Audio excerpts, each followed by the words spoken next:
Peter Beattie, welcome. Thank you for having me. Is the near extinction of your party north of the Tweed just a problem for Queensland Labor or Labor's brand nationally? Look, it is a problem nationally. The outcome of the state election was purely on state issues, the privatisation of Queensland Railways and issues in the campaign, one in particular.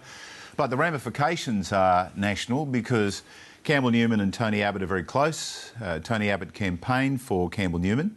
And we know that sitting around that COAG table, the Council of Australian Governments, Julia Gillard will only have two friends. And one of them will be from South Australia, the other Tasmania. So in political terms, yes, it changes the dynamic, but it also gives the Liberal National Party an enormous organisational base. And in Queensland, the win by Campbell Newman was so comprehensive, it's very difficult for the Labor Party to even form an opposition here.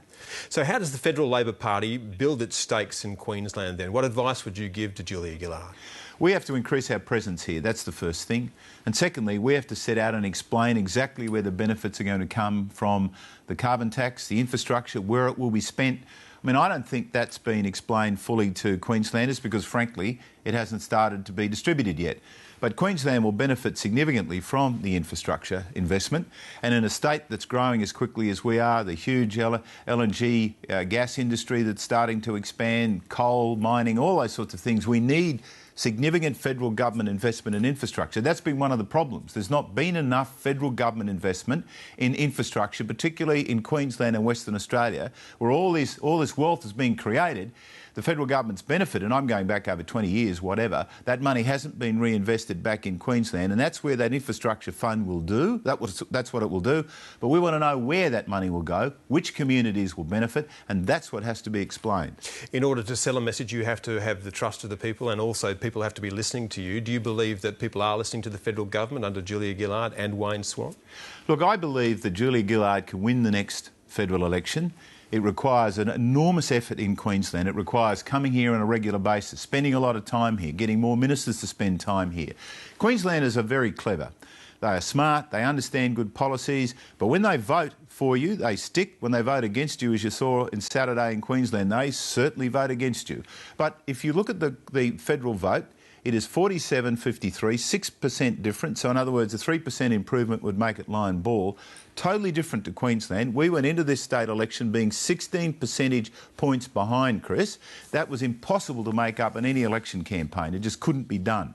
Now, the federal government is a totally different ballgame, but what it requires is 17 months of commitment. It requires regular visits here, spending considerable time, demonstrating the financial benefits that come to Queensland. We want to know where the money's going to. We know where it's coming from, but where it's going to, where it's going to be invested and what the benefits are. But if you've made no traction in the last 4 years, why would you make it in the next 17 months? Well, you've got to remember that the program is now starting to roll out. 1st of July, you're going to see a lot of these things, benefits to pensions and so on. So in other words, we're now at the pointy end where people will be able to see the benefits. The real test is now, not the past. The test is now, and how we sell the benefits of this, how we sell the benefits of the mining tax. I mean, you know, people who complain about the mining tax, I mean, it's our minerals in the ground. They belong to Australians. I mean, we should be benefiting from them. I mean, we sell them off. What do we got left? I mean, we should have left the investments and the money that comes from the mining tax. And the whole concept of a mining tax means at the end of the day, Queenslanders, Australians will benefit from it. That's what we've got to get across. What it means in tangible terms, Chris, tangible terms. Labor's State Secretary in Queensland, Anthony Chisholm, says that this election marks the end of the Beattie model, and by that he talks about conservative economic management and a law and order focus. Is that the way you see it? Oh, look, I think that's a valid point. I mean, we were conservative when it came to fiscal management. We had a strategy that was about balancing books. We had a AAA credit rating when I was Premier. We were cautious about those sorts of things. The bottom line is that we need to refocus. We need to make sure we try and become an opposition here, and that's the real crisis for us, Chris. There's no opposition here. We have 7 or 8 members. There are 18 ministers in Cabinet. We don't even have 1 member per minister. Some shadow ministers will have to have 3 portfolios. But we need to get a future leader.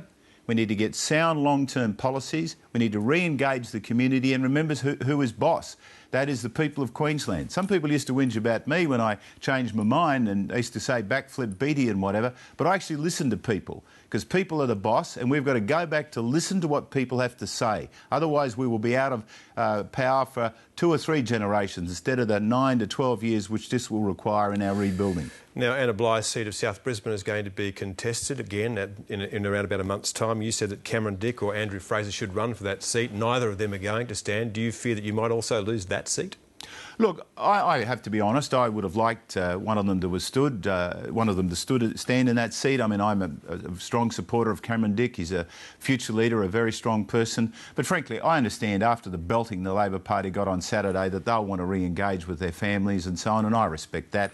I just, I guess, was taking the optimum position. But look, the party will select a good candidate. Winning it's another matter. It will be tough. It will be very, very tough. I mean, the party's got a council campaign in 5 weeks' time at City Hall and in other local governments, but the Brisbane City Council is the biggest in Australia. We'll be lucky to win it because, you know, the Labor Party is about as popular as a pork chop. All those wards will be at risk. We've got a fight on our hands, but the problem for us is we have to clearly say to Queenslanders we don't want Brisbane City Hall to be just the 19th ministry. Campbell was the Lord Mayor, his deputy took over. We don't want Brisbane to be just the 19th ministry of George Street. So we need balance. We need to make sure that there's an effective opposition because we know that good government only comes about when you've got a good opposition. Peter Beattie, thank you. Thank you, Chris.